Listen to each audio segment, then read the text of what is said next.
മൂന്നാം സ്ഥലം, ഈശോ ഒന്നാം പ്രാവശ്യം വീഴുന്നു. ഇടമെന്ന് പറയുന്നത് ദമാസ്കസാണ്.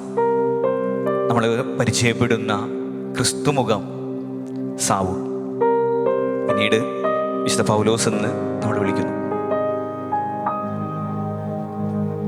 സാവൂളിൻ്റെ ജീവിതത്തെക്കുറിച്ച് ചിന്തിക്കുമ്പോൾ നമ്മൾ പോകേണ്ടത് വിശുദ്ധ ഗ്രന്ഥത്തിലേക്ക് തന്നെയാണ്.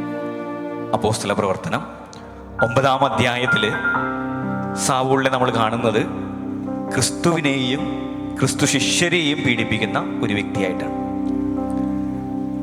ക്രിസ്തു വചനങ്ങൾ പറയുമ്പോൾ, ക്രിസ്തുവിനെ കുറിച്ച് സംസാരിക്കുമ്പോൾ അവരെല്ലാം പിടിച്ച് ബന്ധനസ്ഥനാക്കി കൊണ്ടുപോകുന്ന സാവൂൾ ദമാസ്കസിലേക്ക് അധികാരത്തിൻ്റെ അഹങ്കാരത്തിൻ്റെ കുതിരപ്പുറത്ത് യാത്ര ചെയ്യുകയാണ്.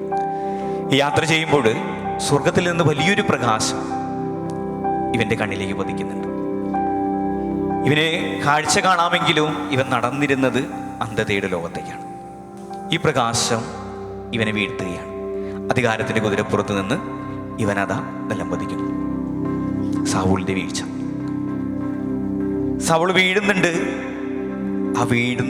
ആ വീഴ്ചയിൽ നിന്ന് എഴുന്നേൽക്കുന്നതോ മറ്റൊരു മനുഷ്യനായിട്ട്, അത് സഹായിക്കുന്നതോ സ്വർഗത്തിൽ നിന്നുള്ള ഒരു പ്രകാശം. ക്രിസ്തു വീഴുന്നുണ്ട്. ക്രിസ്തു നോക്കുന്നത് എങ്ങടാ? ക്രിസ്തു കാൽവരിയല്ല നോക്കുന്നത്. ക്രിസ്തു നോക്കുന്നത് സ്വർഗത്തെയാണ്, തൻ്റെ പിതാവിനെയാണ് നോക്കുന്നത്. അതേ രശ്മി തന്നെയാണ് സാവൂളിനെ എഴുന്നേൽപ്പിക്കുന്നത്. അവൻ എഴുന്നേൽക്കുമ്പോൾ അവന് കാഴ്ചയില്ല. പിന്നീട് അവൻ കാഴ്ച ലഭിക്കുന്നുണ്ട്. ആ കാഴ്ച ലഭിക്കുന്ന മനുഷ്യൻ, സാവൂൾ എന്ന വ്യക്തി, പിന്നീട് പൗലോസായിട്ട് മാറുകയാണ്. നമ്മുടെയൊക്കെ ജീവിതത്തിൽ ഒത്തിരി വീഴ്ചകളുണ്ട് അല്ലേ? ആ വീഴ്ചകളിൽ ഞാനൊന്ന് പതറിപ്പോയാൽ, ഇടറിപ്പോയാൽ, എഴുന്നേൽക്കാതിരുന്നാൽ എൻ്റെ സ്വപ്നങ്ങൾ, എൻ്റെ ലക്ഷ്യങ്ങൾ ഇതെല്ലാം നശിക്കും. പിന്നീട് എനിക്ക് ലക്ഷ്യങ്ങളില്ല. നമുക്ക് വീഴുമ്പോൾ നമുക്ക് നൽകുന്ന ഒരു പ്രകാശമുണ്ട്. വീഴ്ചകൾ വലിയ പാഠങ്ങളാക്കി മാറ്റുക. ഓരോ വീഴ്ചയും ഇനി മുന്നോട്ട് പോകാനുള്ള, വീണ്ടും എഴുന്നേൽക്കാനുള്ള ദൈവത്തിൻ്റെ വിളികളാണെന്ന് ഓർത്തുകൊണ്ട് ക്രിസ്തുവിനെ പോലെ നമ്മളും പല വീഴ്ചകളിൽ നിന്ന് എഴുന്നേൽക്കാനുള്ള കരുത്ത് നമുക്ക് ലഭിക്കട്ടെ എന്ന് നമുക്ക് ആത്മാർത്ഥമായിട്ട് പ്രാർത്ഥിക്കാം.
കർത്താവെ അനുഗ്രഹിക്കണമേ.